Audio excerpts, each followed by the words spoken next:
Video like जरूर कर लीजिए और ऐसे वीडियो लगातार फ्री में पाने के लिए चैनल को तुरंत सब्सक्राइब कर लीजिए और बेल आइकन को जरूर टैप कर लीजिए ताकि आगे भी सारे वीडियो आपको मिलते रहे। यूट्यूब में फॉलो करते हैं तो प्लीज ये वाला फ्री टेलीग्राम चैनल जरूर ज्वाइन कर लीजिएगा। सारे नोटिफिकेशन सारे अपडेट यहीं पे आते हैं, ध्यान रखिएगा।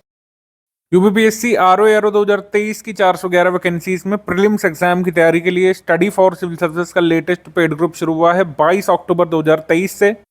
जो भी लोग इस पेड बैच को ज्वाइन करना चाहते हैं इन गिवन नंबर्स पर व्हाट्सएप मैसेज करके अधिक जानकारी प्राप्त कर सकते हैं। प्रीलिम्स एग्जाम होने तक पूरा ये बैच चलेगा। जो लोग ग्रुप ज्वाइन कर चुके हैं आप समझिए हमेशा की तरह सबसे पहले वीडियो नंबर 1 दिया जाता है आपको, यानी कि स्ट्रैटेजी वीडियो। तो यही आपका वीडियो नंबर 1 है, तो आपको पूरा देखना है शुरू से आखिर तक। सारी महत्वपूर्ण बातें और स्ट्रैटेजी और स्टडी मटेरियल कैसे तैयार करना है पूरी इनसाइट इसी वीडियो में दे दी जाएगी आपको। जिन लोगों ने फुल पेड ग्रुप लिया है उनको 2 ग्रुप से जोड़ा गया होगा और तीसरा जो क्विज ग्रुप है उससे सभी को जोड़ा गया होगा। स्टडी मटेरियल वाला ग्रुप है और फिर आपका जो है डाउट क्लियरेंस वाला ग्रुप है। दोनों ग्रुप से उन लोगों को जोड़ा गया होगा जिन लोगों ने ग्रुप ज्वाइन किया फुल पेड ग्रुप वाला। तो जो लोग ग्रुप ज्वाइन कर चुके हैं सबसे पहले स्ट्रैटेजी वीडियो देखना है जो यहाँ पे चल रहा है। पेड ग्रुप में स्टडी मटेरियल कैसे देखें नाम से जो वीडियो दिया जाएगा, सेकंड वीडियो 10 मिनट कराएगा, उसका एक्सेस केवल पेड ग्रुप मेंबर्स को रहेगा, उसको आपको देखना है पूरा। सेकंड वीडियो में स्टडी मटेरियल के बारे में पूरा बताया जाएगा, क्या स्टडी मटेरियल दिया गया है, किस तरीके से आगे अपलोड होगा, किस तरीके से आपको प्रिपेयर करना है, कैसे आप प्रिंट वगैरह कर सकते हैं, सारी बेसिक चीज़ें सेकंड वीडियो में बता दी जाएंगी। इसमें पूरी स्ट्रैटेजी के बारे में बात करेंगे। सबसे पहले स्टडी मटेरियल के बारे में एक छोटा सा इंसाइट आपको मैं दे रहा हूँ। स्टडी मटेरियल यहाँ पे जो है पूरा अपलोड कर दिया गया होगा, आपने देखा होगा ग्रुप में सब्जेक्ट वाइज पूरा स्टडी मटेरियल अपलोड कर दिया गया है अब तक के करंट अफेयर को शामिल करते हुए, यानी कि सितंबर मंथ 2023 तक का करंट अफेयर मंथली वाला हमने दे दिया है। उसके साथ पूरा स्टडी मटेरियल सब्जेक्ट वाइज जो भी सिलेबस में पॉइंट है उसके हिसाब से दिया है। इसी स्टडी मटेरियल में से डेली जो है एक एक मॉड्यूल भी आपको प्रोवाइड कराया जाएगा। जो लोग अपनी प्लानिंग नहीं बना पाते हैं कई बार तो वो मॉड्यूल वाइज तैयार कर सकते हैं। 60 मॉड्यूल यहाँ पर डेली आपको मिलेंगे। अभी पूरा शेड्यूल मैं मॉड्यूल का भी शेयर कर दूंगा। डेली एक मॉड्यूल आपको रात 9 बजे के करीब यहाँ पे मिलेगा। और एक बात ध्यान रखिएगा, मॉड्यूल कोई अलग से नहीं, जो सब्जेक्ट वाइज कंप्लीट हमने नोट्स दिए हैं उसी में से काट करके या फिर उसी में से हम लोग कह सकते हैं दिया जाएगा। कोई अलग से ये कंटेंट नहीं होगा। मॉड्यूल का कंटेंट और जो सब्जेक्ट वाइज पीडीएफ दी जा चुकी है ग्रुप में उसका कंटेंट सेम है। दूसरी चीज़ ये, करंट अफेयर हमने जनवरी 2023 से लेकर सितंबर 2023 तक का अपडेट कर दिया है। आपको अभी इतना ही तैयार करना है। 2022 का कोई करंट अफेयर अभी तैयार करने की आवश्यकता नहीं है। करंट अफेयर कहाँ से कहाँ तक का तैयार करना है परीक्षा तिथि आने पर क्लियर हो पाएगा और इसका करंट अफेयर का रिवीजन भी कराया जाएगा ग्रुप में। इसके बाद लगभग सारा स्टडी मटेरियल हमने प्रोवाइड कर दिया। जो अपडेट होंगे वो मिलते रहेंगे। अभी तक पूरा जो अपडेटेड डेटा है वो दे दिया गया है। एग्जाम से करीब 25 दिवस पहले 30 दिवस पहले जो कुछ अपडेट्स आ जाते हैं, कई बार किसी भी मद के प्रोडक्शन में कोई स्टेट ऊपर आ जाता है, कोई कंट्री ऊपर आ जाता है, तो उसको हम अपडेट करते हैं कई बार, और अगर जरूरी अपडेट होगा तो ग्रुप में साझा किया जाएगा। पूरे स्ट्रैटेजी वीडियो की यूएसपी अब ये है कि आपको डेली जो है 6 घंटे कम से कम निकालने चाहिए। यहाँ पर 5-6 घंटे दिया है लेकिन आप मान के चलिए 6 घंटे तो अब यहाँ पर निकालने पड़ेंगे। जो लोग तैयार कर चुके हैं काफ़ी सारी चीज़ें वह भी, और जो लोग अभी एकदम शुरू से तैयार करेंगे उनको तो निश्चित तौर पर 6 घंटे यहाँ पर देने होंगे। 6 घंटे ग्रुप में अगर आपने नहीं दिए तो आप इसका लाभ नहीं ले पाएंगे। ठीक है, 6 घंटे यहाँ पर देना जरूरी है। यहाँ पर 1 घंटा डेली प्रैक्टिस के लिए होना चाहिए, 5 घंटे स्टडी करने के लिए और पढ़ चुकी जा चुकी चीज़ों को रिवाइज करने के लिए आपको अब से देना पड़ेगा जब तक एग्जाम डेट नहीं जाती है। अच्छा, एक चीज़ और है कि एग्जाम डेट को लेकर काफ़ी यहाँ पे कन्फ्यूजन रहेगी। कई लोग पूछेंगे ग्रुप में कि सर एग्जाम डेट बता दीजिए, एग्जाम डेट बता दीजिए। तो मेरा कहना है कि कोई ऐसा 10-15 दिन का एग्जाम तो होना नहीं कि आपको उसमें शेड्यूल करना पड़ेगा। ठीक है, निश्चित तौर पर जो लोग कहीं जॉब में उनको छुट्टी लेने में दिक्कत आ सकती है, लेकिन एग्जाम डेट आयोग ही क्लियर करेगा। कुछ एग्जाम डेट्स के बारे में कुछ लोग भविष्यवाणी कर रहे हैं जो सच भी हो सकती है। ठीक है, तो हम यहाँ पर कोई टिप्पणी नहीं करेंगे, एग्जाम डेट आयोग बताएगा। लेकिन मेरा कहना है कि तैयारी के लिए यहाँ पर नहीं सोचिए कि एग्जाम डेट आएगी तब तैयारी करेंगे। कुछ लोग कह रहे थे कि नोटिफिकेशन आएगा तब तैयारी करेंगे। अब नोटिफिकेशन आए हुए इतने दिन हो चुके हैं लेकिन आपकी तैयारी भी नहीं शुरू हो पा रही। कुछ लोगों की नोटिफिकेशन आ चुका है, आप तैयार करिए, एग्जाम डेट आयोग बता देगा। मेरा कहना है कि जो एग्जाम डेट बताई जा रही है अगर उससे आगे भी एग्जाम होता है तो भी कोई हानि नहीं है, आप अच्छे से तैयार कर लीजिए। जो एग्जाम डेट मान लीजिए थोड़ा सा आगे होती है, जो इस समय लोग भविष्यवाणी कर रहे हैं उससे आगे की एग्जाम डेट होती है तो आपको फायदा मिल जाएगा। और अगर वही एग्जाम डेट है निश्चित तौर पर आपको तैयार करने लगना चाहिए। एग्जाम डेट के बारे में कुल मिलाकर डिस्कशन नहीं करिएगा, पूरा सिलेबस पर अपना फोकस जो है शिफ्ट कर दीजिए। ओटीआर वगैरह हो चुका है, फॉर्म भर चुके हैं, तो आप उसके बारे में नहीं सोचिए। सिर्फ और सिर्फ सिलेबस को कैसे तैयार करना है, कैसे आप मैक्सिमम सिलेबस को तैयार कर सकते हैं जिससे आप कट ऑफ क्लियर कर सकें प्रीलिम्स का, इस पर ध्यान दीजिए। अब एग्जाम डेट वगैरह आप छोड़ दीजिए, कृपया सिलेबस पर ध्यान दीजिए। सिलेबस और सिलेबस के कंटेंट को तैयार करने पर ध्यान दीजिए। यह आपका प्रीलिम्स का सिलेबस है, 140 अंकों का पेपर होगा। यहाँ पे आपका जीएस का, समान अध्ययन का, वस्तुनिष्ठ प्रकार का, वस्तुनिष्ठ प्रकार की हिंदी आएगी यहाँ पर 60 पूर्णांक की। तो इस तरीके से 200 अंकों का योग से आपका फिर इस पर कैटेगरी वाइज और पोस्ट वाइज कट ऑफ निकलेगा। उस कट ऑफ को आपको क्लियर करना पड़ेगा, तभी आप जो है मुख्य परीक्षा दे पाएंगे। मुख्य परीक्षा में कितने लोग सम्मिलित होंगे, number of vacancies number of vacancies के 15 गुना लोग ही सिलेक्ट होते हैं। कुछ लोगों को नहीं पता है तो मैं बता दे रहा हूँ। जैसे मान लीजिए 411 वैकेंसीज इस समय, आगे बढ़ भी सकती हैं, तो इतने गुना लोग जो है सिर्फ मेंस लिखेंगे, बाकी सब बाहर हो जाएंगे। कैसे बाहर करेगा आयोग? एक कट ऑफ निकलेगा कैटेगरी वाइज और पोस्ट वाइज, 200 अंकों में से वो कट ऑफ आपको क्लियर करना पड़ेगा। तो कट ऑफ क्लियर कैसे होगा? कट ऑफ क्लियर होगा इस पूरे सिलेबस को तैयार करके। सिलेबस कैसे तैयार होगा? हमारे कंटेंट को स्टडी करके, ठीक है। स्ट्रैटेजी वीडियो का एक और जो महत्वपूर्ण बिंदु है वो ये कि जो यहाँ पे दिया जाएगा स्टडी मटेरियल वाले ग्रुप में, अगर आप स्टडी मटेरियल वाले ग्रुप में हैं, डिस्कशन वाले में नहीं भी हैं तो भी, जो स्टडी मटेरियल वाले ग्रुप में जो चीज़ें दी जा रही हैं, जो पेड क्विज में प्रैक्टिस कराई जा रही है, टेस्ट सीरीज में जो कराई जाएगी, इतना आपने कर लिया तो आप आराम से कट ऑफ क्लियर कर सकते हैं। पिछले जितने भी 2-3 आरओ के एग्जाम हुए हैं, क्योंकि हर 2 साल में होते हैं, तो जितने भी 3 आरओ के एग्जाम की हमने प्रिपरेशन कराई है, maximum student study for civil services के ही वह लोग सिलेक्ट हुए हैं जिन लोगों ने पूरा स्टडी मटेरियल और हमारा गाइडेंस फॉलो किया था। यहाँ पे मुख्य परीक्षा के बारे में लिखा हुआ है। मुख्य परीक्षा के बारे में आप सोचने की आवश्यकता नहीं। मुख्य परीक्षा के लिए अगर आप तैयार कर रहे थे, कोई कोचिंग ज्वाइन कर रहे थे, या फिर हमारी मेंस ग्रुप में आप, तो मैं रिकमेंड करूंगा कि अभी ऐसे वगैरह छोड़ दीजिए, आप फोकस शिफ्ट कर दीजिए पूरा का पूरा जीएस तैयार करने में और ऑब्जेक्टिव हिंदी तैयार करने में, क्योंकि अब ये दोनों चीज़ें भी आप तैयार करेंगे तो मेंस में कहीं ना कहीं मतलब लाभ आप प्राप्त कर ही रहे होंगे, ऐसा कोई वो नहीं है। राइटिंग वाली चीज़ें अभी छोड़ दीजिए। आप अगर कन्वेंशनल हिंदी की तैयारी कर रहे थे, आप ऐसे की कुछ तैयारी कर रहे हैं, तो वो सब छोड़ दीजिए। अभी सिर्फ ऑब्जेक्टिव वाले पेपर्स पे फोकस करिए, क्योंकि कट ऑफ निकालना हमारी प्राथमिकता होनी चाहिए जब एग्जाम डेट एकदम नज़दीक हो। और अब बहुत दिन नहीं बचे हैं, एग्जाम अब हो ही जाएगा, ठीक है। एग्जाम डेट का कुछ लोग बता रहे हैं, ऐसा हो सकता है कि इसी एग्जाम डेट के आसपास आपका पेपर हो, तो बहुत ज़्यादा दिन नहीं बचे हैं। अब यहाँ पर पूरा फोकस आपको प्रीलिम्स की ओर शिफ्ट करना है। प्रीलिम्स का जो 200 मार्क्स का पेपर होगा, जिसमें 2 खंड हैं और 140 से 60 के, पूरा फोकस यहाँ पर 100% फोकस प्रीलिम्स पर शिफ्ट करना है। प्रीलिम्स के अगले दिन से हम पूरी तरीके से मेंस पर लग जाएंगे, हम और आप सभी को लगना चाहिए, लेकिन प्रीलिम्स तक अब सिर्फ बात होगी प्रीलिम्स की। प्रीलिम्स के बाद जो भी 70-80 से 90 दिवस कई बार मिलते हैं, इसमें पूरी मेंस की आपकी तैयारी हो जाएगी। सिलेबस ओवरलैपिंग है, मेंस का पूरा स्ट्रेटजी आपको दिया जाएगा। हमारे ग्रुप भी रन होते हैं, मेंस के अगले दिवस से ही शुरू हो जाते हैं हमारे ग्रुप। 2-3 दिन बाद से ही आपको प्रैक्टिस कराई जानी शुरू हो जाती है। तो इस तरीके से आप पूरा सिलेबस अपना मेंस का तैयार कर लेंगे। कन्वेंशनल हिंदी और हिंदी निबंध जो आता है, पूरा तैयारी उसमें कराई जाएगी। एग्जाम का प्रथम स्टेज यानी कि प्रीलिम्स पूरा वस्तुनिष्ठ है, तो वस्तुनिष्ठ सवालों को आपको हल करना बेहद जरूरी है।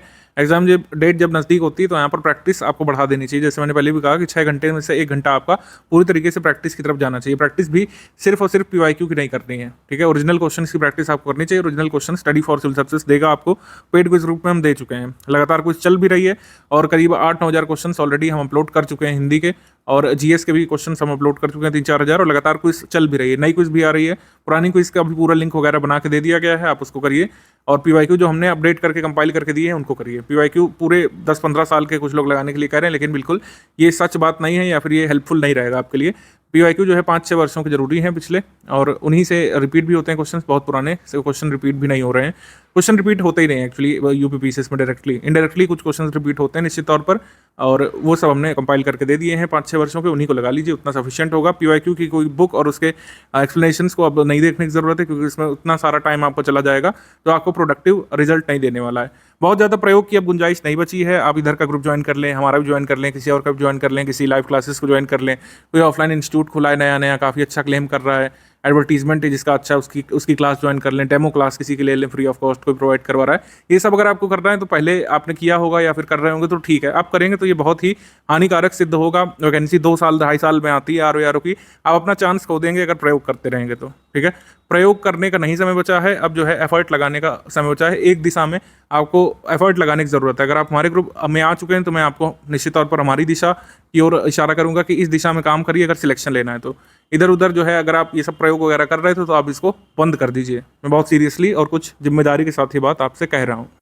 क्या करना है हमने बता दिया, कैसे क्या करना है ये अभी पूरा यहाँ पे पूरा स्टडी वीडियो इसी के बारे में है, लेकिन मैंने मोटे तौर पर बता दिया कि जो स्टडी मटेरियल ग्रुप में दिया जाएगा केवल उतना ही पढ़ना है। आप बार बार किसी बुक का नाम नहीं पूछिए, हिंदी के लिए कौन सी बुक पढ़ लें, जीएस के लिए कौन सी बुक पढ़ लें, ये साइंस के लिए कौन सी बुक ठीक रहेगी, हिस्ट्री के लिए, ज्योग्राफी के लिए, वर्ल्ड ज्योग्राफी के लिए कौन सी बुक ठीक रहेगी, अभी प्रश्न नहीं है। प्रश्न यहाँ पर सिर्फ इतना है कि आप तैयार कैसे करेंगे। जो करना है तैयार वो हमने स्टडी मटेरियल ग्रुप में दे दिया है, ठीक है। पेड ग्रुप में स्टडी मटेरियल कैसे देखने वाला वीडियो देखिए, उसमें सारी पीडीएफ के बारे में बता दिया है। अब आप उसको कैसे तैयार करेंगे उसका थोड़ा सा हिंट वीडियो के अंतिम हिस्से में मिल जाएगा, लेकिन पूरा फोकस अब इस पर रहना चाहिए कि जो स्टडी मटेरियल ग्रुप में दिया गया है तैयार करने के लिए, जो एससीएस पेड क्विज में क्वेश्चंस कराए जा रहे हैं, टेस्ट सीरीज आपको जो शेड्यूल के हिसाब से मिलेगी उसको आप कैसे तैयार करेंगे, ठीक है। ये बस इंपॉर्टेंट चीज़ है जिस पर आपको फोकस करना है। क्या करना है वो स्टडी फॉर सिविल सर्विसेज देगा, कैसे करना है, कैसे एफर्ट डालना है, वो सब आपको थोड़ा सा देखना पड़ेगा। आपको सेक्रीफाइस करनी पड़ेगी कई सारी चीज़ें। 6-7 घंटे आप समय निकालिए, जितना मैक्सिमम, मिनिमम मैंने बताया 6 घंटे निकालिए, मैक्सिमम जितना निकाल सकते हैं उसमें आपका लाभ है। जितना आप अधिक रिवीजन कर पाएँ उतना ही अन्य छात्रों से आप आगे रहेंगे, क्योंकि निश्चित तौर पर सभी लोग तो नहीं सिलेक्ट होंगे, ठीक है। 411 इंटू 15 अगर हम मान लें, कुछ वैकेंसी मान लीजिए बढ़ भी जाती हैं, तो भी सारे लोग तो कभी नहीं होने वाले हैं। जितने भी लोग मेंस लिखेंगे, फिर जो है मेंस अपना लिखेंगे, फिर जो है कुछ ARO में अपना टाइपिंग टेस्ट वगैरह देंगे, फिर आपकी मेरिट बनेगी। तो इस तरीके से बहुत सारे लोगों में कंपटीशन है। आप देख रहे हैं फॉर्म कितने संख्या में भरे जा चुके हैं, लगातार भरे जा रहे हैं। अभी भी टाइम बाकी है। RO की वैकेंसी 2.5 साल बाद क्लियर हो रही है। कंपटीशन बहुत तगड़ा रहने वाला है यहाँ पे, और आपका एफर्ट भी तगड़ा रहना पड़ेगा, तभी आप दूसरों को पीछे करके खुद आगे निकल करके सिलेक्शन के लिए कुछ सोच पाएंगे। सिलेबस वगैरह आप कई बार देख चुके होंगे, लेकिन ये सिलेबस फिर से मैं आपको स्मरण करा दूं। आपका ये 10 बिंदुओं का सिलेबस है। समान विज्ञान से शुरू होकर उत्तर प्रदेश की शिक्षा, संस्कृति, कृषि, उद्योग, व्यापार, रहन सहन, सामाजिक प्रथाओं संबंध विशिष्ट जानकारी को कवर करना है, जिसको कई सारे बुक पब्लिशर यूपी स्पेशल भी लिखते हैं, ठीक है। और हमारे यहाँ पर इसकी PDF यूपी स्टैटिक जी के नाम से दी गई है। तो ये सब आपको तैयार करना है। जो भी यहाँ पे दिया गया है सिलेबस, सब पूरा हमारा स्टडी मटेरियल उसको कवर कर लेगा, आच्छादित कर लेगा पूरी तरीके से। समान हिंदी में भी किसी बुक की ज़रूरत नहीं पड़ेगी। जो 6 यहाँ पे टॉपिक्स हैं, आप हमारी PDF से क्लियर कर लेंगे इसको अच्छे से। और इसकी प्रैक्टिस मैंने बताया कुछ ग्रुप में आपकी हो जाएगी। 8-9 हज़ार क्वेश्चन की आप प्रैक्टिस कर लेंगे। इतने से ही आप जो है आराम से हिंदी में जो है 55+ ला सकते हैं। पूर्व में भी लोग लाए हैं और आप भी ला सकते हैं, और अपना चांस जो है कट ऑफ के लिए मजबूत कर सकते हैं। RO प्रीलिम्स का कट ऑफ अगर हम देखें, थोड़ा सा ये वाले कट ऑफ को आप इग्नोर कर सकते हैं, क्योंकि पहले ऋणात्मक मूल्यांकन नेगेटिव मार्किंग नहीं होती थी, तो ये कट ऑफ जाता था। 2017 में कट ऑफ ही गया था 122 प्रीलिम्स में। ये टॉप पोस्ट के लिए जो जनरल अनरिजर्व्ड कैंडिडेट का कट ऑफ है, यानी हाईएस्ट कट ऑफ है सभी कैटेगरीज का, वो मैं यहाँ पे बता रहा हूँ। ऐसे ही 116 माफ कीजिएगा 2016 में कट ऑफ गया था 129 अनरिजर्व्ड का RO के लिए। बाकी अन्य कैटेगरीज और अन्य पोस्ट के लिए कम कम था। तो यहाँ पर आपको एक चीज़ समझ में आ रही होगी कि आपको किस तरीके से टारगेट करना है। हिंदी में जो है आपको टारगेट करना है कम से कम 55+। हमारे स्टडी मटेरियल के साथ आप कर सकते हैं, हमारी पेड कुछ लगाकर आप कर सकते हैं। ये कोई मतलब जुमला नहीं है, ये कोई फेक प्रॉमिस नहीं, ये सब आजमाया हुआ तरीका है, ट्राइड एंड टेस्टेड फॉर्मूला। आप हमारी PDF से पढ़िए और सारे कुछ क्वेश्चंस लगा लीजिए। अगर आप इतना कर ले जाते हैं, जो आपको करना पड़ेगा, तो आप 55+ यहाँ ला सकते हैं। आपको टारगेट करना है 140 में से कम जो है 85+ यहाँ पे टारगेट करना है, क्योंकि GS का पेपर आजकल काफ़ी टफ होता है, GS सेक्शन RO का। तो इस तरीके से आप देखें 140 के करीब आपको टारगेट करना है। लेकिन वही बात है कि कई सारी चीज़ें जो है एग्जाम के दिन ही आपको पता चलेंगी, एग्जाम में क्या पूछा गया है, लेवल कैसा है, ठीक है, क्वेश्चंस को पूछने जाने का तरीका क्या है, सेफ स्कोर उससे डिटरमाइन होगा। लेकिन तैयारी के दौरान हमको टारगेट करना है 140। कई लोग ये पूछते हैं अलग से कितना टारगेट करना है, तो 140 टारगेट करना है 200 में से, जिसमें 55+ आपको इधर हिंदी से आने चाहिए, ठीक है। आपके 55+ हिंदी से आने ही आने चाहिए। यहाँ पर 80-85 के करीब टारगेट करेंगे और आराम से कट ऑफ क्लियर कर सकते हैं। काफ़ी सारी चीज़ें एग्जाम लेवल पर डिपेंड करेंगी, और ये उसी दिन आपको डिसाइड करना पड़ेगा कि किस तरीके से GS के क्वेश्चन अटेम्प्ट करना है। हिंदी में आपको 55+ लाना ही लाना है। इस टॉपिक से क्या क्या आता है, इसका हमने थोड़ा सा यहाँ पे बनाया था, ये हमारी टीम ने। तो 2021 में जो हुआ था पेपर, वो अब तक का सबसे टफेस्ट पेपर माना गया था, ठीक है। अब तक जितने RO हुए हैं, 5 दिसंबर 2021 को जो पेपर हुआ था, वो सबसे टफ अभी तक का माना गया है। उससे पहले RO का री एग्जाम हुआ था 2016 वाला, शायद 2020 में हुआ था दिसंबर के अराउंड, सितंबर के अराउंड माफ़ कीजिएगा। और फिर 2016 का ये कैंसिल्ड पेपर है, 2017 का ये एग्जाम जो हुआ था अप्रैल मंथ में। ये सब पूरा एनालिसिस यहाँ पर दिया हुआ है। हिस्ट्री क्वेश्चन करीब 21 आते हैं, इधर 19 आए थे, इधर 23 आ गए थे, इधर 22 आए थे। तो हिस्ट्री का काफ़ी बड़ा वेटेज यहाँ पे रहता है। हिस्ट्री में एंशिएंट, मेडिवल, मॉडर्न तीनों ही आपको तैयार करनी है। और अब ये नहीं पूछिएगा कि आप सिर्फ मॉडर्न तैयार कर लें, मॉडर्न नहीं, आपको तीनों हिस्ट्री तैयार करनी पड़ेगी। बिल्कुल इक्वल वेटेज भी आजकल अब देखा जा रहा है, एंशिएंट का, मेडिवल हिस्ट्री का, मॉडर्न हिस्ट्री का। और कुछ नहीं करना है, जो हमने यहाँ पर हिस्ट्री के नोट्स दिए हैं वही यहाँ पे काफ़ी होंगे। जो सब्जेक्ट वाइज नोट्स हैं हिस्ट्री के, अगर आप उसको पढ़ लेते हैं, स्टडी फॉर सिविल सर्विस के लेटेस्ट अपडेटेड नोट्स जो आपको ग्रुप में दिए गए हैं पेड स्टडी मटेरियल वाले में, उसी से पूरा आपका हो जाएगा। मतलब इतने क्वेश्चन हो जाएंगे कि आप कट ऑफ क्लियर कर सकते हैं, ठीक है। 100% कोई करा ही नहीं सकता है। आप देखेंगे जो बुक्स होती है उससे बाहर से कई बार क्वेश्चन आ जाते हैं, वो जानबूझ करके होता है। आयोग नहीं चाहता कि आप जो है उनकी इन्विंसिबिलिटी को टारगेट करें या फिर उसको जो है टच करना चाहें। आयोग के क्वेश्चन इन्विंसिबल कुछ रहेंगे, 100% करने की जरूरत है। मैंने क्या कहा, आपको 140 टारगेट करना है, 60 तो तब भी रह जाएंगे ना। इसका कोई औचित्य भी नहीं है कि इसके नंबर मेरिट में जुड़ने हैं। मेरिट तो आपकी बनेगी मेंस वाले पेपर से पूरी, ठीक है। प्रीलिम्स तो खाली एक स्क्रीनिंग परीक्षा है, प्रीलिम्स का कोई महत्व नहीं रह जाएगा मेरिट बनने में। मेरिट पूरी बनेगी मेंस के मार्क्स से, 400 मार्क्स में से, ठीक है। ज्योग्राफी का काफ़ी अच्छा खासा वेटेज रहता है। 14 इधर, 25 सवाल इधर आ गए थे, देन 18 सवाल इधर थे, 11 सवाल इधर थे। राज्यव्यवस्था से 7 सवाल, 10 सवाल, 5 सवाल, 7 सवाल इस तरीके से आते हैं। इकोनॉमी में करंट अफेयर मिला करके, स्टैटिक मिला करके 9 से 11 से लेकर 6, 7 तक सवाल आ सकते हैं एक पेपर में। देन उसके बाद साइंस 11 क्वेश्चन इसमें आए थे, 10 इसमें, 20 इसमें आ गए थे, 21 इसमें आए थे। तो साइंस का काफ़ी इंपॉर्टेंट वेटेज रहता है। इन्वायरमेंट से 4 प्रश्न, 7 प्रश्न, 8 प्रश्न, 5 प्रश्न इस तरीके से आए थे। देन इसके बाद अगर हम देखें तो UPG के जो मतलब 10वां बिंदु है, उत्तर प्रदेश का रहन सहन, शिक्षा, संस्कृति वगैरह से आए थे question, 13 question, 15 question, 9 question, 17 question इस तरीके से। फिर तर्क शक्ति से यानी रीजनिंग से आते हैं 13 question, 14 question, 15 question, 14 question. Reasoning के लिए कुछ खास ऐसा स्टडी मटेरियल नहीं हो सकता है। इसमें PYQ की आप प्रैक्टिस करिए, जो कुछ हमने प्रैक्टिस सेट्स यहाँ पे दिए हैं उनको आप लगाइए और उसी से आपका हो जाएगा। रीजनिंग सबसे ईजी टॉपिक है इस पूरे RO के विषयों में से, तो ये कोई गलत नहीं होगा। आप देख लीजिए PYQ उठाकर एक जैसे प्रश्न पूछे जाते हैं, काफ़ी प्रेडिक्टेबल कई बार हो जाते हैं। कुछ एक प्रश्न टफ भी होते हैं, उन्हें आप छोड़ सकते हैं, या फिर आपकी प्रैक्टिस है तो उन्हें भी कर सकते हैं। कुछ एक आधे क्वेश्चन डिस्प्यूटेड होते हैं, तो तब भी आप मैक्सिमम क्वेश्चन इससे कर सकते हैं। और कैसे कर सकते हैं, PYQ में जो जो चैप्टर्स पूछे जाते हैं उन्हीं संबंधित आपको थोड़े सवाल लगा करके जाना है, क्योंकि अप्लाइड टॉपिक है। कौन सा सवाल आएगा कोई गेस नहीं कर सकता है, लेकिन जो जो चैप्टर्स से ज़्यादा सवाल आते हैं उन्हीं पर आधारित PYQ सेट्स हमने दिए हैं, उसको आप लगाइए अच्छे से, PYQ कंप्लीट करिए। इस तरीके से रीजनिंग आपकी तैयार होगी। रीजनिंग मोस्ट स्कोरिंग सब्जेक्ट है इन सारे विषयों में से। करंट अफेयर के यहाँ पर 23 प्रश्न यहाँ पे आए थे, 23 प्रश्न यहाँ भी आए थे, 9 प्रश्न इसमें आए थे और 24 प्रश्न इसमें आए थे। करंट अफेयर भी इंपॉर्टेंट आपका वेटेज रखता है RO में, ठीक है। इसके बाद आर्ट कल्चर से 2 प्रश्न इसमें कोई प्रश्न नहीं, इसमें कोई प्रश्न नहीं। आजकल आर्ट एंड कल्चर से आ रहे हैं। RO का जो मेंस हुआ था अप्रैल में, उससे भी कुछ आर्ट कल्चर के प्रश्न आए थे। बहुत छोटी सी PDF हमने इसमें दी है। कृषि से 4 प्रश्न इसमें आए थे और इधर भी कृषि से 1-2 प्रश्न कई बार मिला जुला के आते हैं, ज्योग्राफी से ओवरलैप करके, लेकिन कृषि के शुद्ध प्रश्न भी अब आने लग रहे हैं, ठीक है। तो कृषि से एसोसिएटेड डेटा वगैरह भी हमने दिया है आपको। प्रायोरिटी मैंने बताया कैसे सेट करिए। प्रायोरिटी आप सबसे पहले समान हिंदी रहेगी, क्योंकि उसमें 55+ हमको चाहिए। फिर second priority current affair, then reasoning, फिर उत्तर प्रदेश स्पेशल, फिर मिसलेनियस, फिर भूगोल, फिर पॉलिटी, फिर साइंस, फिर इतिहास। इस तरीके से आप रख सकते हैं। इतिहास लास्ट में इसलिए क्योंकि इतिहास का कंटेंट काफ़ी ज़्यादा है और अच्छे प्रश्न लाने के लिए अच्छी खासी मेहनत भी आपसे करा लेगा ये विषय। तो प्रायोरिटी इस तरीके से सेट करनी है, कोई विषय छोड़ना नहीं है, कोई भी विषय छोड़ना नहीं है, सब कुछ आपको पढ़ के जाना है। ये आपको जरूर ध्यान रखना। UPPCS के पेपर में को वही लोग क्लियर करते हैं जो सारे विषय पर ध्यान देते हुए चलते हैं, क्योंकि सारे विषय से कुछ इजी कुछ टफ सवाल आएंगे। कोई विषय ऐसा नहीं होगा कि उससे आप सारे सवाल कर सकेंगे, कोई विषय ऐसा नहीं होगा कि जिससे आप कोई सवाल नहीं कर सकते हैं। ऐसा पेपर नहीं बनता है। पेपर की प्रकृति को समझिए, तभी मैंने लेटेस्ट PYQ दिए, जिससे लेटेस्ट ट्रेंड का आपको पता चले। सारे ही विषयों से कुछ ईजी, कुछ मॉडरेट, कुछ डिफिकल्ट क्वेश्चन आएंगे। डिफिकल्ट क्वेश्चन को आप छोड़ सकते हैं अगर आपने सारे ईजी और मॉडरेट वाले सवाल सही कर लिए। EMD फॉर्मूला ध्यान रखिए, अगर आप इजी मॉडरेट सारे सवालों को अच्छे से क्लियर कर ले जाते हैं तो डिफिकल्ट सवाल छोड़ सकते हैं और पेपर भी क्लियर कर सकते हैं गेट ऑफ, ठीक है। लेकिन इजी मॉडरेट पढ़ने के लिए, इजी मॉडरेट के सारे सवाल सही करने के लिए आपको किसी विषय को छोड़ना नहीं है। सारे विषय तैयार कर रहे हैं, सारे विषय पर इक्वली नहीं, आपको प्रायोरिटी वाइज ध्यान देना है, लेकिन कोई विषय छोड़ना नहीं है। कोई विषय आपने पूरा छोड़ा तो समझ लीजिए आपके चांसेस उतना ही घट गए। जैसा कि हमने आपको बताया, प्रैक्टिस करना जरूरी है डेली। तो प्रैक्टिस के लिए रिसोर्सेज हमने पेड कोर्स दी है, काफ़ी सारे क्वेश्चन उसमें अपलोड किए गए हैं। RO के टेस्ट के टाइम प्लान को देख लेते हैं। जिन लोगों ने only test series group join किया है और जिन लोगों के पास फुल पेड ग्रुप है, वो स्टडी मटेरियल वाला ग्रुप है विद टेस्ट सीरीज वाला, तो उसमें क्या है कि ये इस तरीके से टेस्ट होंगे। टेस्ट आपका 15 दिसंबर शुरू हो जाएगा। सबसे पहले टेस्ट यहाँ पे विलोम शब्द का है, तो सेक्शन वाइज टेस्ट यहाँ पर होंगे। हर टेस्ट में 50 MCQ जैसे यहाँ पर मेंशन है। हिंदी के सेक्शन वाइज टेस्ट होने हैं, 6 टेस्ट होंगे, क्योंकि 6 टॉपिक्स हैं, 15, 17, 19, 21, 23 और 25 को इस तरीके से हो जाएगा। फिर यहाँ पर आपका GS के सेक्शन वाइज टेस्ट होंगे, 16 दिसंबर से शुरू होंगे। पहला साइंस का होगा और फिर अंतिम रीजनिंग का होगा। फिर हिंदी के फुल इन टेस्ट होंगे। हिंदी के फुल इन टेस्ट में 60 प्रश्न होंगे, जैसा पेपर आता है। 1 घंटे का जो पेपर होता है, 60 MCQ, 60 अंक वाला।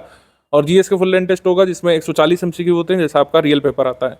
डे वाइज मॉड्यूल का टाइम प्लान देख लीजिए। हमने सब्जेक्ट वाइज PDF दे दी है, लेकिन सब्जेक्ट वाइज PDF से अगर आपको तैयार करने में समस्या होती है, आपको बड़ी PDF लगती है, आप अपने हिसाब से शेड्यूल नहीं बना पाते हैं कई बार, तो ये आपका टाइम प्लान रहेगा। मॉड्यूल 1 पहले पॉलिटी का आएगा, फिर इन्वायरमेंट इकोलॉजी का आएगा, हिस्ट्री ऑफ इंडिया का आएगा, इन्वायरमेंट इकोलॉजी, फिर हिस्ट्री इंडिया पॉलिटी। इस तरीके से आपको डेली सब्जेक्ट वाइज मॉड्यूल मिलता जाएगा। तो आप मॉड्यूल वाइज तैयार कर सकते हैं या फिर सब्जेक्ट वाइज तैयार कर सकते हैं, चॉइस आपकी रहेगी। सब्जेक्ट वाइज नोट्स जो है ग्रुप की शुरुआत में मिल गए हैं और उन्हीं सब्जेक्ट वाइज नोट्स में से डेली काट करके थोड़ा थोड़ा कंटेंट मॉड्यूल वाइज अपलोड किया जाएगा, हिंदी में अलग, इंग्लिश में अलग, ठीक है। इस तरीके से होगा। ये आपके मॉड्यूल फिनिश करा दिए जाएंगे 20 दिसंबर तक, उसके बाद आपके टेस्ट शुरू हो जाएंगे। तो इस तरीके से एक सिस्टमैटिक टाइम प्लान आप फॉलो कर सकते हैं। मैंने बताया कि अगर आप हमारी टीम के साथ, हमारे गाइडेंस में, हमारे स्टडी मटेरियल और हमारे प्रैक्टिस रिसोर्सेज के साथ डेली 6 घंटे अगर आप देने को तैयार हैं, तो अगर आपने कुछ भी कहीं से सिस्टमैटिकली नहीं पढ़ा है, तब भी आप RO का कट ऑफ क्लियर करने की स्थिति में आ सकते हैं अगले जो है 60-70 दिवस में। प्रश्नों की प्रकृति को देखें तो RO में तमाम तरीके के प्रश्न बनते हैं। कुछ बहुत ईजी वाले क्वेश्चन बनेंगे, 1 लाइन टाइप वाले, ठीक है, और कुछ आपके बनते हैं इस तरीके के, थोड़ा सा आपको फैक्चुअल नेचर क्वेश्चंस देखने को ज़्यादा मिलते हैं। आपको कई सारे फैक्ट इसमें इसलिए तैयार करने पड़ते हैं, ठीक है, कि इस तरीके से आप आंसर कर पाएँ। जैसे इसमें पूछा है कौन सा बिजली संयंत्र उत्तर प्रदेश में स्थित है, तो आपको लिस्ट पता होनी चाहिए या फिर उन संयंत्रों के नाम पता होने चाहिए जो उत्तर प्रदेश में स्थित हैं, ठीक है। ऐसे ही सुमेलित नहीं है, कई बार पूछा जाता है, सुमेलित कौन सा है, कई बार पूछा जाता है। कुछ कंसेप्चुअल क्वेश्चन भी बनते हैं, कुछ डिस्क्रिप्टिव क्वेश्चन भी बनते हैं। एक ही क्वेश्चन में 2-2, 3-3 स्टेटमेंट कई बार होती हैं, उनको हमको चुनना पड़ता है। तो हमारे स्टडी मटेरियल में सभी तरीके के प्रश्नों को आप हल कर सकें ये सुनिश्चित किया जाएगा। स्टडी मटेरियल इसी हिसाब से बनाया ही गया है कि आप हर तरीके के प्रश्न को सॉल्व कर पाएँ। ठीक है, कई सारे स्टडी मटेरियल एक देशीय होते हैं, उसमें कई बार सिर्फ फैक्चुअल पे फोकस किया जाता है, कुछ स्टडी मटेरियल एकदम कंसेप्चुअल होते हैं। हम यहाँ पर प्रयास करते हैं कि सारे तरीके के क्वेश्चन आप कर सकें। जहाँ जहाँ पर फैक्चुअल डिटेल्स की आवश्यकता है, तथ्यात्मक जानकारी जरूरी है, वहाँ पर तथ्यात्मक जानकारी लिखी। जहाँ पर कंसेप्ट जरूरी है, डेफिनेशंस जरूरी है, वहाँ पर डेफिनेशंस दी हुई है हमारे स्टडी मटेरियल में। डेली 6-7 घंटे का एक टेंटेटिव प्लान आप बनाइए। इसमें मैं कोई सजेशन ऐसा नहीं दूंगा कि यही प्लान फॉलो करिए। आप जो प्लान फॉलो कर रहे थे उसमें हमारे नोट्स को समाहित कर सकते हैं। मान लीजिए आप सब्जेक्ट वाइज पढ़ रहे थे, हिस्ट्री का, करंट अफेयर का, ज्योग्राफी का, पॉलिटी का, विभिन्न सब्जेक्ट्स का जो भी आपने प्लान बनाया हो उसमें हमारे नोट्स को बस आपको शामिल करना है। इस तरीके से आप तैयार कर सकते हैं। दूसरा तरीका ये है कि अगर आप मॉड्यूल वाइज तैयार कर रहे हैं तो एक मॉड्यूल जो दिया जाएगा उस पर आप डेली जो है करीब 3 घंटे यहाँ पे उसको पढ़िए। ठीक है, और बाकी जो पुराने मॉड्यूल अपलोड हो चुके हैं उनका रिवीजन करिए डेली 2 घंटे, और प्रैक्टिस जो आपको क्विज से करनी है, टेस्ट सीरीज से करनी है, उसमें आप डेली दीजिए 1 घंटे। इस तरीके का कुछ सिंपल टाइम प्लान बनाइए। 1 घंटा प्रैक्टिस आपको करनी है, और मॉड्यूल स्टडी करना है, और जो पुराने मॉड्यूल अपलोड हो चुके हैं उनका रिवीजन करना है। जो लोग मॉड्यूल वाइज तैयार करेंगे उनके लिए रिवीजन बहुत ज़रूरी है। मॉड्यूल कंप्लीट कर करके आप रखते जा रहे हैं, उससे नहीं होगा, आपको रिवाइज भी करना पड़ेगा। पुराने मॉड्यूल को एक बार जा करके रिविजिट करना पड़ेगा, रिवाइज करना पड़ेगा।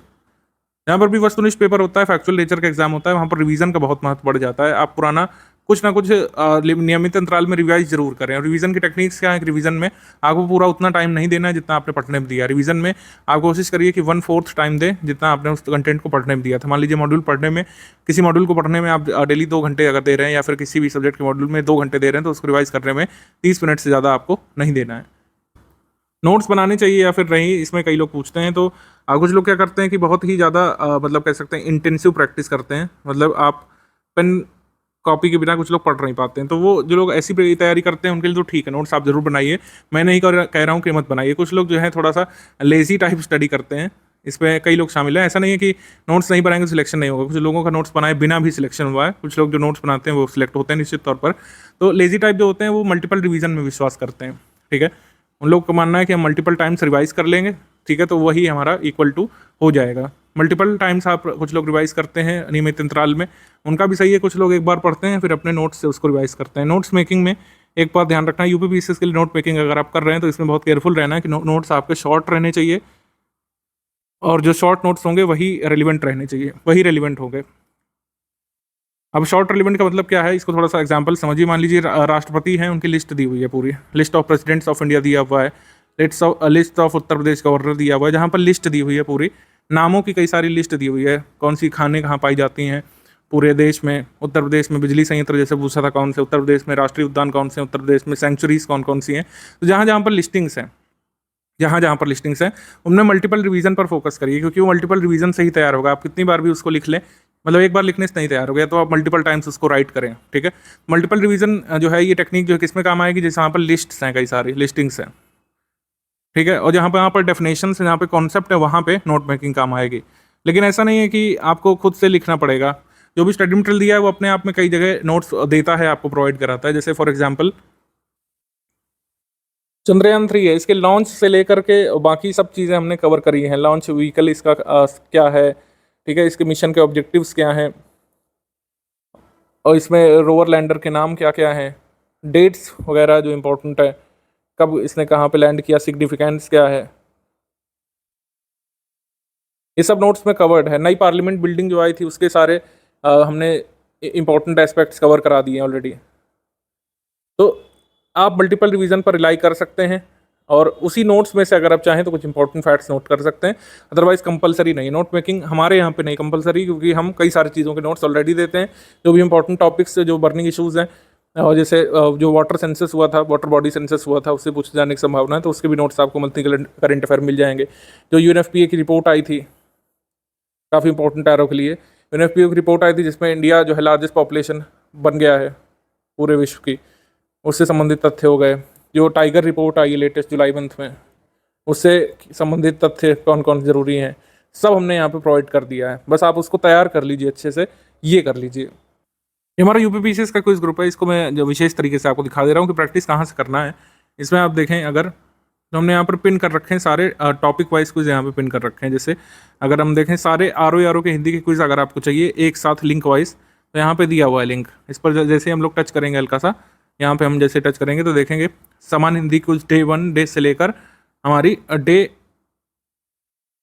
199 तक पूरी अपलोड कर दी गई है और नई क्विज भी कराई जा रही है लगातार। तो ये 200 ये हो गई, 200 क्विज ये हो गई 60 प्रश्नों वाली, और साथ ही साथ जीएस वाली क्विज आप देख सकते हैं। ये जीएस की मॉड्यूल वाइज क्विज है। जो मॉड्यूल वाइज अब देखिए, मॉड्यूल वाइज पहले मॉड्यूल आते थे 100 103, लेकिन मॉड्यूल अब कम कर दिए गए हैं, मॉड्यूल 60 कर दिए हैं। तो ऐसा आपको लगेगा कि जो मॉड्यूल 1 हम पढ़ रहे हैं उससे मैच नहीं हो रही क्विज, लेकिन परेशान नहीं होइएगा, आप सारे के सारे मॉड्यूल तैयार कर लें उसके बाद ये क्विज मॉड्यूल वाइज लगा लीजिएगा, और जो जीके के अन्य क्वेश्चंस भी अपलोड किए गए हैं उनको भी लगा लीजिएगा। ये सब कुछ बहुत फ़ायदा देगी आपको एग्जाम में, बहुत चमत्कारिक तरीके से आप देखेंगे आपके क्वेश्चन सही होने लगेंगे। कोई भी पीवाईक्यू उठा के देख लीजिएगा, प्रैक्टिस सेट, अन्य एग्जाम के क्वेश्चंस जिनका सिलेबस मैच होता है वो आर ओ से, आप देखेंगे आपके कई सारे क्वेश्चन सही होने लगेंगे। तो पेड क्विज कैसे करनी है? पेड क्विज में यहाँ पे पिंड मैसेज में जाना है, जो ये देख पा रहे होंगे आप, यहाँ पे पिंड मैसेज है, थोड़ा सा अलग दिख रहा होगा मेरे में, लेकिन आपके फ़ोन में भी ऐसे दिखेगा। यहाँ पर सर ने जो है क्वेश्चन का लिंक डाल दिया है पहले, ठीक है। ये आपके जीएस के क्वेश्चन का लिंक है, और फिर नीचे हिंदी के क्वेश्चन का लिंक भी मिल जाएगा, ठीक है। ये आपका हिंदी के क्वेश्चंस का लिंक हो गया, इसमें सर का वॉइस मैसेज भी है, उसको सुन सकते हैं। और ये सारे जीएस के क्वेश्चंस का लिंक है, यहाँ पर आप टच करके जीएस के क्वेश्चंस के सेट को एक्सेस कर सकते हैं, और यहाँ पर हिंदी क्वेश्चंस को। पेड क्विज ग्रुप की कोई पीडीएफ यहाँ पे नहीं दी जाएगी, रिकमेंडेड है कि आप इसको यहीं पे अटेम्प्ट करिए। पीडीएफ फॉर्म में कई सारे प्रैक्टिस के क्वेश्चंस हमने ऑलरेडी हिंदी वाली पीडीएफ में अटैच कर दिए हैं, पीवाईक्यू की पीडीएफ आपको दे दी गई है, लेकिन ये वाले जो क्वेश्चंस हैं रिकमेंडेड है कि आप इसको यहीं के यहीं सॉल्व करें। आई रिपीट, सारे के सारे पेड क्विज के क्वेश्चन पेड क्विज में ही आपको सॉल्व करने हैं, ये ध्यान रखिएगा। प्रीवियस ईयर क्वेश्चंस जितने आपको दिए गए हैं उतने ही लगाने हैं, कोई अलग से बुक लेने की जरूरत नहीं है। हिंदी के लिए जो हमने पीडीएफ दी है, स्टडी फॉर सिविल सर्विसेज की हिंदी पीडीएफ, और जो पेड क्विज जो है 8-9 हज़ार क्वेश्चन जो मैंने बताया सब आप कर लेंगे, इससे पूरी हिंदी तैयार होगी आपकी। जीएस के लिए मैंने ऑलरेडी बता दिया है। कई बार लोगों के कुछ अन्य सवाल होते हैं, जैसे इसके अलावा और कुछ भी स्टडी करना है, तो उसका उत्तर है नहीं, कुछ भी और आपको स्टडी नहीं करना है। जो आपको ग्रुप में दिया गया है वही आपको तैयार करना है। पूरा तरीके से आपका आर ओ का सिलेबस इसी से तैयार होगा, इसी कंटेंट से। वन स्टॉप डेस्टिनेशन के फॉर्म में जब हम एडवर्टीज करते हैं अपने ग्रुप को, तो वो रियल में वन स्टॉप डेस्टिनेशन होता है। जब भी हमने वन स्टॉप डेस्टिनेशन अपने आर ओ के ग्रुप चलाए हैं या फिर बाकी ग्रुप, अंत में जो हमारे 20 से 21% लोग सिलेक्ट होते हैं। इस परसेंटेज को हम आगे भी ले जाना चाहते हैं आपके साथ। जो भी यहाँ पे जैसा बताया गया है पेड क्विज के बारे में, स्टडी मटेरियल के बारे में, आप वैसे ही पढ़ते रहिए। सेकंड वीडियो अभी आपको मिल जाएगा पेड ग्रुप में स्टडी मटेरियल कैसे देखें नाम से, उसमें बेसिक चीज़ें बता दी जाएंगी, पीडीएफ प्रिंट वगैरह कैसे कर सकते हैं ग्रुप में रेस्ट्रिक्शन होने के बावजूद। अगर आपका कोई डाउट है तो आप विदिन 6 आवर्स जो है अपने एडमिन से क्लियर करा सकते हैं डिस्कशन वाले ग्रुप में। जिनके पास मतलब फुल पेड ग्रुप है उनको डिस्कशन ग्रुप या डाउट क्लियरेंस ग्रुप से जोड़ा गया होगा। डाउट क्लियरेंस ग्रुप हमारा है जिसमें हमारे एक्सपर्ट एडमिन्स होते हैं, ठीक है। आप उनसे हिंदी जीएस के आर ओ सिलेबस संबंधित कोई भी डाउट क्लियर करा सकते हैं। विदिन 6 आवर्स जो है आपको रिप्लाई वहाँ पे किया जाता है। विदिन 6 आवर्स यानी 6 घंटे के भीतर। दिन के समय में पूछते हैं तो कोई 6 घंटे वगैरह रुकने की जरूरत नहीं होती है, आपको तुरंत रिप्लाई वहाँ पे मिलता जाता है। आप खुद ही देखिएगा उसमें। जो लोग नॉन फुल पेड ग्रुप में हैं, यानी कि ओनली स्टडी मटेरियल वाले ग्रुप में है, या फिर ओनली टेस्ट सीरीज वाले ग्रुप में है, ठीक है, या फिर किसी अन्य ग्रुप में आर ओ संबंधित, और आपके पास डिस्कशन ग्रुप नहीं है, तो इस गिवन नंबर पर, जो कि ज्ञान सर का पर्सनल व्हाट्सएप नंबर है, इस पर केवल और केवल टेक्स्ट मैसेज के माध्यम से अपनी क्वेरी बता सकते हैं। तो जो लोग फुल पेड ग्रुप के मेंबर हैं उनको डाउट क्लियरेंस का ग्रुप दिया गया होगा, वहाँ पर आप अपने डाउट सॉल्व करा सकते हैं। और जो लोग फुल पेड ग्रुप मेंबर नहीं है वो इस गिवन नंबर पर टेक्स्ट करके अपनी बात रख सकते हैं। विदिन 24 आवर आपकी समस्या का समाधान किया जाएगा। पेड क्विज के क्वेश्चंस में सही गलत आंसर कैसे पता चलता है, इसको मैं दिखा देता हूँ। कुछ लोग टेलीग्राम में एकदम न्यू होते हैं तो उन्हें पता नहीं होता है। तो जैसे शुक्ल का विलोम इसमें पूछा है, इसको एक क्वेश्चन पेपर के तरीके लीजिए। अब इसको डिजिटल फॉर्म में मत सोचिए, डिजिटल फॉर्मेट में आप इसको सिंपली सोचिए कि OMR शीट में आप कैसे करते हैं, उसमें गोला लगाते हैं, इसमें आपको चूज करना है डिजिटली। जैसे शुक्ल शब्द का विलोम क्या है, तो शुक्ल शब्द का विलोम यहाँ पर हो जाएगा। जैसे मान लीजिए मैं चूज करता हूँ कृष्ण, मेरे हिसाब से है, जैसे मैं इसको चूज करता हूँ तो आप देखेंगे यहाँ पे सही वाला निशान बन गया इस तरीके से, है ना, सही वाला बन गया, तो इसका मतलब मेरा उत्तर सही है। अरुचि का विलोम क्या है, अरुचि का विलोम मान लीजिए मैं गलत चुनता हूँ जानबूझ करके, तो देखेंगे यहाँ पे क्रॉस लग गया। क्रॉस का मतलब जो मैंने उत्तर दिया वह गलत है, और सही वाला उत्तर कौन सा है, जिसमें ये आपका व्हाइट टिक ब्लू बैकग्राउंड में लगा हुआ है, ठीक है। व्हाइट टिक ब्लू बैकग्राउंड में जहाँ पे लगा हुआ है वो आपका सही उत्तर होता है। जब हम कोई गलत क्वेश्चन अटेम्प्ट कर लेते हैं, तो मतलब हम अपने क्वेश्चन को जब गलत कर देते हैं, सही वाला इससे पता चलता है। ये लकीर लंबी है या कितने परसेंटेज है उससे नहीं मतलब रखिएगा, आप यहाँ पे टिक देखिएगा, क्योंकि कई बार कई लोग गलत उत्तर देते हैं। वैसे ही आप इसके कुछ क्वेश्चंस लगाते जाइए, और ये ज़्यादातर क्वेश्चंस हमारी पीडीएफ से करवाए गए। उत्तेजित का विलोम क्या है, उत्तेजित का विलोम यहाँ पर जैसे है शमित, तो ये हमारा सही हो गया। अथ का विलोम क्या है, अथ का विलोम इति हो गया। तो इस तरीके से आप इसको लगा सकते हैं क्वेश्चंस को।